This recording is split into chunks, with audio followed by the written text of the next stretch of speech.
আসসালামু আলাইকুম। তোমরা যারা ঢাকা সেন্ট্রাল ইউনিভার্সিটিতে ভর্তি পরীক্ষা দিবা, তারা আগামী ৩০ দিনে কিভাবে রিভিশন দিয়ে তোমাদের সিলেবাসটা শেষ করবা, তার একটা গোছানো রুটিন নিয়ে আমরা হাজির হয়ে গেলাম।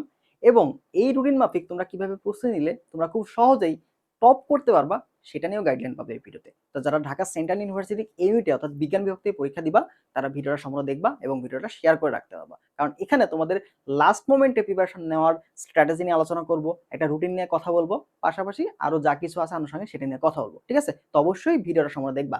তো প্রথমে আমরা তোমাদের এই 30 দিনের যে আমরা গোছানো রুটিনের কথা বললাম বা একটা মাস্টার প্ল্যানের কথা বললাম, সেটা নিয়ে আলোচনা করি। চলো রুটিনটা আমরা দেখে নিই। তো রুটিনটা আসলে কেমন হবে সেটা নিয়ে চলো আমরা একটু আলোচনা করি। ওকে, এই যে আমাদের রুটিনটা চলে আসছে। তো আমাদের এই রুটিনটা মূলত আমাদের ডিসিইউ যে এক্সাম ব্যাচটা আছে ওটার ফেজ 2 এর রুটিন। তো আমাদের ফেজ 1 অলরেডি শেষ। তো আমরা ফেজ 1 এ তোমাদের সিলেবাসটা একবার শেষ করে ওই এক্সামগুলো আমাদের ওয়েবসাইটে সুন্দর করে সাজানো আছে।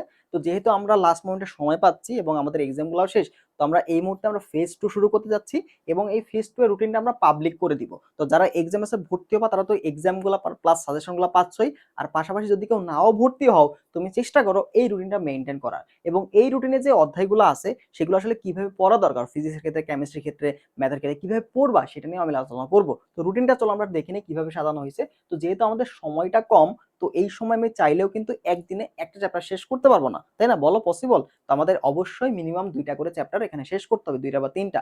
ঠিক আছে? এবং আরেকটা বিষয়, তুমি যদি জাস্ট ইম্পর্টেন্ট জিনিসগুলোতে ফোকাস করো তো তোমার কিন্তু পড়তে বেশি সময় লাগবে না। বাট তুমি যদি এ টু জেড সব কিছু পড়ে ফেলো, তো তোমার কিন্তু ভাই একটা চ্যাপ্টারে একদিনে দেখবে অনেক সময় কভার হতে চায় না, তাই না? যেমন ভেক্টরের কথা বলো, ভেক্টরে অনেকগুলো টপিক আছে। তো তুমি যদি একবার ডিটেলস পড়তে যাও, সেটা কি সম্ভব? তুমি অলরেডি এইচএসসি এর ডিটেলস পড়ছো, তোমার অ্যাডমিশন মাঝখানে গেছে, তুমি অনেক পড়ছো ভাই। তোমার এখন কাজ কি? জাস্ট ইম্পর্টেন্ট যে টপিকগুলো সেগুলো তোমার রিভাইজ দেওয়া। তোমার হয়তো মনে হইতে পারে যে আমি সবকিছু ভুলে গেছি। দেখো আমাদের ব্রেনে এত বেশি ঠুনকো না। তুমি দেখবা জাস্ট একটু রিভিশন দিবা, একটু পড়াগুলো রিকল করার চেষ্টা করো, তোমার মনে পড়বে যদি তুমি পড়ে থাকো। ঠিক আছে? এত বেশি ঘাড়ানোর কিছু নাই। তো একটা 3টা চ্যাপ্টার দেখতেছো, ভয় পাওয়ার কিছু নাই। তো তুমি কি করবা? এই যে 3টা চ্যাপ্টার দেওয়া আছে, এই 3টা চ্যাপ্টারে আমি জাস্ট ইম্পর্টেন্ট যে টপিকগুলো আছে সেগুলোতে ফোকাস করব। সেই বিষয়গুলোর টপিকগুলো দেখবো, সূত্রগুলো দেখবো, মাত্রাগুলো দেখবো, বা ইম্পর্টেন্ট যেগুলো পরীক্ষায় আসার মতো ওইগুলোতে ফোকাস করব। তবেই তোমার পড়াটা কিন্তু অনেক বেশি কমায় যাবে। ঠিক আছে? দেন দেখো আমাদের বায়োলজির ক্ষেত্রে, কেমিস্ট্রির ক্ষেত্রে এইভাবে কিন্তু আমরা প্রত্যেকটা দিন 2টা করে মিনিমাম অধ্যায় রাখতেছি, যেন তোমরা শেষ করতে পারো। দেখো এখানে কিন্তু 10 জন থেকে অধ্যায় ভিত্তিক প্রিপারেশন শুরু হয়েছে। তারপরে দেখো এখানে আমরা প্রায় তোমার হচ্ছে, দেখো 1 জুলাই, হ্যাঁ 1 জুলাই, জুলাই মাসের 1 তারিখের মধ্যে তোমার কিন্তু অধ্যায় ভিত্তিক যে পড়াশোনাগুলো আছে সেগুলো কিন্তু শেষ। তার মানে তুমি যে ডেডিকেটেড ভাবে একদম জুন মাসে যে বাকি সময়টা যদি দাও, তোমার কিন্তু অধ্যায় ভিত্তিক প্রিপারেশন শেষ হয়ে যাবে। এবং তোমাকে মাথায় রাখতে হবে যেন মিনিমাম 2 থেকে 3 বার আমি রিভিশন দিতে পারি। তো রিভিশন দেওয়ার জন্য তোমাকে পরের ফেজে কি করবা? Paper final. তো আমাদের তো পেপার ফাইনাল এক্সামগুলো হবে। তো তুমি যদি এক্সাম পাশে ভর্তি না হও, সেক্ষেত্রে তুমি কি করবা? তোমার যে একটা ফিজিক্স ফার্স্ট পেপার যে ইম্পর্টেন্ট যে চ্যাপ্টারগুলো আছে বা ইম্পর্টেন্ট টপিকগুলো আছে সেগুলো তুমি তখন পড়ে ফেলবা। তাহলে প্রথম ফেজে তোমাদের অধ্যায় ভিত্তিক রিভিশনগুলো শেষ এবং দ্বিতীয় ফেজে এসে তোমাদের কি হবে? পেপার ফাইনাল রিভিশনটা শেষ হবে। ঠিক আছে? দেখো এর সাথে কিন্তু পেপার ফাইনাল, সাবজেক্ট ফাইনাল এক্সামগুলো আমরা রাখতেছি। তো এক্সাম কিন্তু প্রচুর আছে, আমাদের এক্সামের সাথে প্রচুর এক্সাম আছে। লাস্ট মোমেন্টে আসলে যত বেশি এক্সাম দিবা তত তোমার লাভ। আর আমাদের এক্সামের প্রশ্নগুলো কিন্তু যথেষ্ট ইম্পর্টেন্ট থাকে ডিসিএর জন্য। গত বছরে আমাদের এক্সামগুলোতে অনেক বেশি কমন ছিল এবং আমাদের অনেক শিক্ষার্থী কিন্তু অলরেডি চান্স পেয়ে ভর্তি আছে। ঠিক আছে? তো আমাদের এক্সামের প্রায় 400 মতো শিক্ষার্থী অলরেডি যুক্ত আছে। তো এখানকার প্রশ্নগুলো যথেষ্ট স্ট্যান্ডার্ড থাকে ডিসিউ এর জন্য। ঠিক আছে? তো এই প্রশ্নগুলো তুমি যদি রিভিশন দিয়ে যাও, অনেক প্রশ্ন তোমার কমন চলে আসবে। ওকে? আচ্ছা, তো এইভাবে তুমি সাবজেক্ট ফাইনাল এক্সামগুলো দিবা বা প্রিপারেশন দিবা। তো তোমার যখন পেপার ফাইনাল প্রিপারেশন বা একটা পেপারের রিভিশন দেওয়া শেষ, তখন তোমার শুরু হবে কি? Model test. বা এই সময়টাতে তুমি কি করবা? বাসায় বসে তোমার যে পূর্বের যে টোটাল যে সাবজেক্টগুলো আছে সেগুলোর যে ইম্পর্টেন্ট, জাস্ট ইম্পর্টেন্ট বিষয়গুলো, ওইগুলাই তুমি রিভিশন দিবা। তাহলে আমরা প্রথম বিষয়টা কি দেখলাম? যে আমাদের রিভিশনটা অবশ্যই কম্প্যাক্ট আকারে দিতে হবে এবং একদিনে আমাদের মিনিমাম 2 থেকে 3টা চ্যাপ্টার শেষ করতে হবে। এবং 2টা থেকে 3টা চ্যাপ্টার আমি যখন পড়বো, তখন আমাকে অবশ্যই এ টু জেড পড়া যাবে না। আমি কি করব? জাস্ট ইম্পর্টেন্ট জিনিসগুলোতে ফোকাস করব। ঠিক আছে? তো যদি আমি তোমাদের একটু দেখাই, দেখো একটু যদি দেখাই যে কি কি জিনিস তোমাকে রাখতে হবে। ঠিক আছে? কি কি জিনিস তোমাকে কিভাবে পড়তে হবে। দেখো প্রথম যে বিষয়টা বললাম টপিক অ্যানালাইসিস ক্ষেত্রে। ঠিক আছে? তো তুমি কি করবা? অধ্যায় ভিত্তিক টপিক অ্যানালাইসিস করো। টপিক অ্যানালাইসিস করবা কি থেকে? ভাই বিগত বছরের প্রশ্নগুলো থেকে। বিগত বছরের তোমার যে প্রশ্নগুলো আছে ডিসিএ যে কোশ্চেন ব্যাংকটা আছে বা 7 কলেজ যখন ছিল, তো ওই প্রশ্নগুলোর আন্ডারে কিন্তু বা ওই প্রশ্নের প্যাটার্নে কিন্তু এই বছরও প্রশ্ন হবে। ঠিক আছে? তো ওই প্রশ্নগুলো থেকে যে টাইপের প্রশ্নগুলো বেশি আসছে, তুমি এই টপিকগুলো দেখো। পাশাপাশি এক্সট্রা যেগুলো গুরুত্বপূর্ণ লাগতেছে তোমার কাছে সেগুলো তুমি পড়ো। আর আমাদের এক্সাম আছে, তুমি যদি ভর্তি থাকো তাহলে আমরা তো এটা তোমাদের এক্সামগুলো দেখলাম না, ওই এক্সামগুলোর আগেই এটা তোমাদের অর্ধভিত্তিক প্রোভাইড করে দিব। তাহলে তোমাদের এই সময়টা কিন্তু বাঁচতেছে। তো অনেকেই বলতে পারো ভাই রুটিন দেওয়ার কথা বলে আবার কোর্সের কথা বলছেন। ভাই কোর্স কেন থাকে বলো তো? কোর্স তোমার কিন্তু সময় বাঁচানো থাকে, তুমি যেন গোছানো ভাবে সবকিছু পাও, এর জন্য তোমার কোর্স থাকে। এবং এখন 200 টাকা খরচ করে তোমার যদি চান্স পাওয়ার উসিলা হয়ে যায়, এটা কি তোমার জন্য খারাপ বলো? এই 200 টাকা তুমি যদি বের হও, তোমার যদি গার্লফ্রেন্ড বয়ফ্রেন্ডে বের হও, এই 200 টাকা কি 2000 টাকা খরচ হয়, তখন তোমার গায়ে লাগবে না, বাট এখানে এসে তোমার কিন্তু গায়ে লেগে যাচ্ছে। কেন? কারণ তোমার লাস্ট মোমেন্টে একটা চান্স দরকার, একটা সিট দরকার। তো এই মুহূর্তে তুমি টপিক অ্যানালাইসিস করবা, এই হ্যান ত্যান এগুলো নিজে করতে যাবা, তোমার সময় নষ্ট হবে না? অ্যাটলিস্ট এই সময়ের মূল্যও তো তোমার 200 টাকা হচ্ছে না। তো এখন যদি যারা মনে করতেছো এই চিন্তা বা এই কথা যারা বলবা ভাবতেছো, তাদের জন্য এটা বললাম যে ভাই রুটিনের কথা বলে এসে আপনি কেন কোর্সের কথা বলছেন? আমি আগেই বলছি যে রুটিনটা আমাদের এক্সাম বেসের, রুটিনটা আমি পাবলিক করে দিচ্ছি তোমাদের প্রিপারেশন নেওয়ার সুবিধার্থে। যদি চাও এই রুটিনের আন্ডারে থেকে যখন তুমি এক্সামগুলো দিবা, তুমি অ্যাটলিস্ট পড়বা, পড়ে তোমার এক্সাম দিতে হবে। যখন তোমার আশপাশে অনেকগুলো শিক্ষার্থী পরীক্ষা দিচ্ছে, তখন তুমি মেরিট লিস্টটা দেখবা যে তোমার নামটা আছে, তখন তুমি পড়তে বসবা। ঠিক আছে? তো রুটিন তুমি কত রুটিন করলা জীবনে? অনেকগুলো রুটিন করছো না? দেখো আমরা সবাই রুটিন করি, আমি নিজেও রুটিন করি, সেটা কি মানা যায়? মানা যায় না। বাট আমাকে যদি ফোর্স করে কেউ মানায়, তখন কিন্তু ভাই একজন তদারকি করতেছে, তখন কিন্তু আমি চাই হয়তো একদিন মিস হইতে পারে, বাট কিন্তু আমরা অলমোস্ট রুটিনটা ফলো করতে পারি। তো এই যে রুটিন মেনটেন করতেছো, পাশাপাশি তুমি এক্সামগুলো দিতেছো রুটিন মেনে, এটা তোমাকে অনেক বেশি কাজে দিবে। যারা বুদ্ধিমান তারা বুঝে, যারা বলদ তাদের বোঝানো যায় না। ঠিক আছে? আচ্ছা, তো এই কাজটা তুমি করো। তো যদি বাসায় বসে একা একা পড়তে চাও, টপিক অ্যানালাইসিস গুলো করো, আর না পারলে আমাদের এক্সামের সাথে ভর্তি হলে তুমি এটা পাবা। ঠিক আছে? আচ্ছা, আর আমাদের ফেজ 1 এর যে এক্সামগুলো আছে, এখানে প্রায় 50 প্লাস এক্সাম আছে, আমি একটু পরে দেখাবো এক্সামগুলো কিভাবে দিবা। যারা ইন্টারেস্টেড তারা ভিডিওটা লাস্ট পর্যন্ত দেখবা। ঠিক আছে?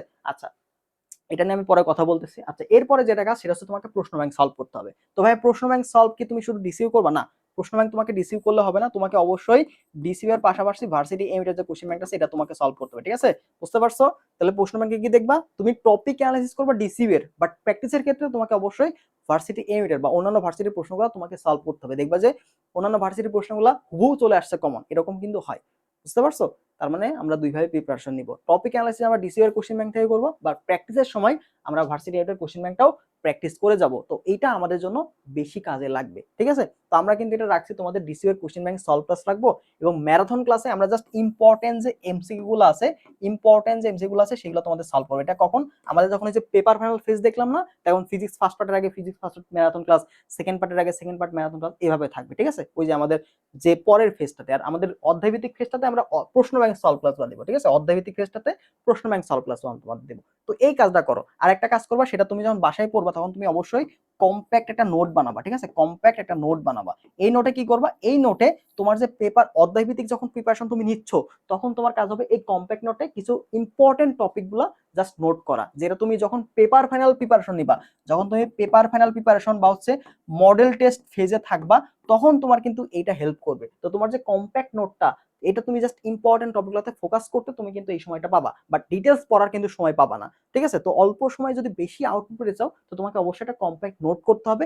যখন তুমি অধ্যায় যেমন ভেক্টর থেকে পড়লা, তো ভেক্টর থেকে ইম্পর্টেন্ট টপিক কোনগুলো খাতায় একটা নোট করলা, যেন তুমি ওইটা পরবর্তীতে রিভিশন দিবা। তাই না? তো এই যে শর্ট নোটগুলো তোমার কিন্তু এই যে পেপার ফাইনাল এবং মডেল টেস্ট এই সময়টাতে অনেক বেশি কাজে দেবে। এই কাজটা তোমরা করবা। তো আমরা একটা কাজ করছি তোমাদের জন্য, যেটা কম্প্যাক্ট রিভিশন, আমরা কিছু ক্লাস রাখবো যেখানে তোমাদের যে কনসেপ্টগুলো আছে, হ্যাঁ, কনসেপ্টগুলো কম্প্যাক্ট একটা রিভিশন তুমি দিতে পারো। তাহলে এখানে ক্লাস তুমি অনেকগুলাই পাচ্ছ, কম্প্যাক্ট রিভিশন ক্লাসগুলো পাবা, প্রশ্ন ব্যাংক সলভ ক্লাসও পাবা, আবার হচ্ছে ম্যারাথন ক্লাসগুলো পাচ্ছ, যারা আমাদের এক্সাম ব্যাচটাতে আসো অলরেডি বা ভর্তি হওয়া ভবিষ্যতে। ঠিক আছে? তো এইভাবে তুমি পড়তে পারো, এভাবে পড়তে পারো। তাহলে প্রথম কাজ কি বললাম? আমাদের রুটিনটা তুমি মেনে চলবা, এবং রুটিনের যে অধ্যায়গুলো আছে সেগুলো পড়ার আগে তুমি অবশ্যই ওই অধ্যায়ের ইম্পর্টেন্ট টপিকগুলো খাতায় নোট করে ওই টপিকগুলো কনসেপ্ট ক্লিয়ার করে ডিসিউ কোশ্চেন ব্যাংক এবং ভার্সিটি এমএর কোশ্চেন ব্যাংকটা সলভ করবে। ঠিক আছে? আর অধ্যায়ভিত্তিক প্রিপারেশনের সময় অবশ্যই একটা কম্প্যাক্ট নোট বানাবা, জাস্ট কনসেপ্টগুলো থাকবে। হ্যাঁ, এটাতে কি থাকবে? কনসেপ্ট, সূত্রগুলা, বা এই যে টপিকটা মনে রাখার জন্য কিছু ট্রিক্স, এই ধরনের যে কনসেপ্ট সূত্র বা কম্প্যাক্টেড নোট, এটা তুমি রাখবা। বুঝতে পারলা? এভাবে তুমি করবা। আচ্ছা, তো যারা এক্সামসে ভর্তি হবা তারা এই পার্টটা দেখো। তো তোমরা যারা এক্সামসে ভর্তি হতে চাও, তোমাদের জন্য কিন্তু আমরা অলরেডি দেখো ফেজ 1 এর যে এক্সামগুলো আছে, এই যে আমাদের ফেজ 1 এর যে এক্সামগুলো আছে সেগুলো তোমাদের জন্য ফ্রি রাখছি। দেখো এই যে এখানে তুমি ওয়েবসাইটে এক্সেস দেওয়ার পরে যখন তুমি ভর্তি হবা, দুইটা পাবা এক্সাম, একটা হচ্ছে ফেজ 1 এর এক্সাম, একটা হচ্ছে ফেজ 2। তো ফেজ 1 যেহেতু শেষ, এটা হচ্ছে আর্কাইভ আকারে আছে বা প্র্যাকটিস এক্সাম, এবং ফেজ 2, এই যে এটা ফেজ 2 যেহেতু এখনো শুরু হয় না, 10 তারিখ থেকে শুরু হবে, তখন তুমি এই যে ফেজ 2 এক্সামগুলো এখানে পাবা। এই যে ওএমআর দেওয়া আছে। আরেকটা মজার ব্যাপার দেখো, বাসায় বসে তুমি কিন্তু ওএমআর এক্সাম দিতে পারবা। এই যে এক্সামের ইম্পর্টেন্স আমি কেন দেই? তোমাদের টাইম ম্যানেজমেন্টটা, তোমাদের প্রিপারেশন গ্যাপ কোথায় আছে, এটার জন্য ভাই এক্সামটা দেওয়া গুরুত্বপূর্ণ। অফলাইনের এক্সামের কথা বলি না, তো অফলাইনের ব্যবস্থা কিন্তু আমরা করছি। তুমি জাস্ট কি করবে? একটা প্রিন্ট দিয়ে বাসায় নিয়ে আসবা, নিয়ে এসে আমাদের প্রত্যেকটা এক্সাম তুমি কিন্তু ওএমআর দিতে পারবা। দেখো আমি যদি এক্সামটা দেখাই, দেখো এখানে কিন্তু সবগুলো প্রায় 52টা এক্সাম আছে, এখানে প্রায় 52টা এক্সাম আছে, অধ্যায়ভিত্তিক এক্সাম আছে। যে কোনো একটা অধ্যায় যদি আমি যাই, দেখো গুণগত রসায়নে আমি যাই, তো এই এক্সামটাই তুমি দুইভাবে দিতে পারো। দেখো প্র্যাকটিস এক্সাম যতবার ইচ্ছা তুমি দিতে পারবা, যতবার ইচ্ছা দিতে পারবা, ঠিক আছে। আচ্ছা দেখো এক্সামগুলো তুমি দুইভাবে দিতে পারবা। সাপোজ তুমি হচ্ছে অফলাইনে দিবা, তাহলে ওই মার্কটা প্রিন্ট দিয়ে নিয়ে আসবা। নিয়ে আসার পরে কি করবে, যে প্রশ্ন আছে 1 নম্বর প্রশ্ন কোনটা উত্তর, ওভাবে ওই মারে 1 নম্বরে ক নাম্বার বা খ নাম্বার উত্তর দাগাইলা, 2 নম্বরে কোনটা উত্তর সেটা দাগাইলা, এভাবেও দিতে পারবা। দাগানোর পরে তুমি কি করবা, ওইটা ছবি তুলবা, ক্লিয়ার একটা ছবি তুলে এখানে আপলোড করে দিয়ে এখানে প্রসেস লেখা আসবে, প্রসেস করলেই তোমার কিন্তু এখানে অটোমেটিক উত্তর সিলেক্ট হয়ে যাবে যেগুলো তুমি দাগাইছো। সাবমিট করে দিলেই তোমার সুন্দর তো মার্ক করা থাকবে ওই মারে যে কোনটা কোনটা সঠিক। এটা কিভাবে হবে, যারা ভর্তি হবে আমি কিন্তু ভিডিও দেওয়া আছে ওই মারে কিভাবে তুমি এক্সাম দিবা, ঠিক আছে। তো এভাবে দিতে পারবা। আর পাশাপাশি সাপোজ তুমি ওই মারে প্রিন্ট করো নাই, তখন তুমি চাইলে কিন্তু যে নিজে নিজে সিলেক্ট করতে পারো, মনে করো এটা উত্তর, এটা মনে করো এটার উত্তর, ঠিক আছে, এটা মনে করো এটার উত্তর। তো এই যে অপশনগুলো সব সিলেক্ট হওয়ার পরে তুমি কি করবা, সাবমিট করে দিবা। এই যে সাবমিট করে দিলাম, দেখো সাবমিট করার পরে তুমি কোনটা কোনটা দাগাইছো, দেখো কয়টা সঠিক হয়েছে, কয়টা ভুল হয়েছে, ব্ল্যাঙ্ক রাখছো কয়টা, তোমার নেগেটিভ মার্কিং কত আসে, সবগুলো তুমি পাবা। এই যে নিচের দিকে আসলে দেখো তোমার ব্যাখ্যা সহ উত্তর চলে আসবে, ঠিক আছে। এই যে তুমি কোনটা কোনটা ভুল দাগাইছো, কোনটা সঠিক উত্তর, দেখো এটা সঠিক উত্তর, এই যে ব্যাখ্যা, এই যে ভুল উত্তর দাগাইছো, সঠিক উত্তর ব্যাখ্যা। তো এইভাবে প্রত্যেকটা প্রশ্ন তুমি কি পাচ্ছ, কোনটা সঠিক কোনটা ভুল এটা তুমি দেখতে পাচ্ছ, এবং আলাদাভাবে তোমার নেগেটিভ মার্কিং কত আসতেছে এটা তুমি পাচ্ছ। এবং এখান থেকেও তুমি দেখো ট্র্যাক করতে পারবা, দেখো এই যে তুমি কয়টা সঠিক দেখাইছো সেটা দেখতে পাচ্ছ, তুমি কয়টা ভুল দেখাইছো সেটা আলাদাভাবে দেখতে পাচ্ছ, তুমি কয়টা ব্ল্যাঙ্ক রাখছো সেটা আলাদাভাবে দেখতে পাচ্ছ। তো যারা এক্সামে ভর্তি হবা এত ফিচার গুলো তুমি কিন্তু আলটিমেটলি পাচ্ছ, বোঝা গেল। এবং আমাদের কিন্তু অলরেডি অলরেডি তোমাদের কিন্তু দেখো এক্সাম আছে আমাদের হলো এই যে ক্লাসগুলো দেওয়া আছে, দেখো এই যে ক্লাস সেকশনে তুমি কিন্তু অলরেডি অনেকগুলা ক্লাস প্রশ্ন ব্যাংক সলভ ক্লাসগুলো নিয়ে পাচ্ছ। দেখো অনেকগুলো প্রশ্ন ব্যাংক সলভ ক্লাস অলরেডি দেওয়া আছে, অলরেডি দেওয়া আছে, আরো ক্লাস এখানে অ্যাড হবে, আরো ক্লাস অলরেডি হবে, ঠিক আছে। তো কোশ্চেন ব্যাংক সলভ ক্লাসগুলো কিন্তু এখানে পাচ্ছ।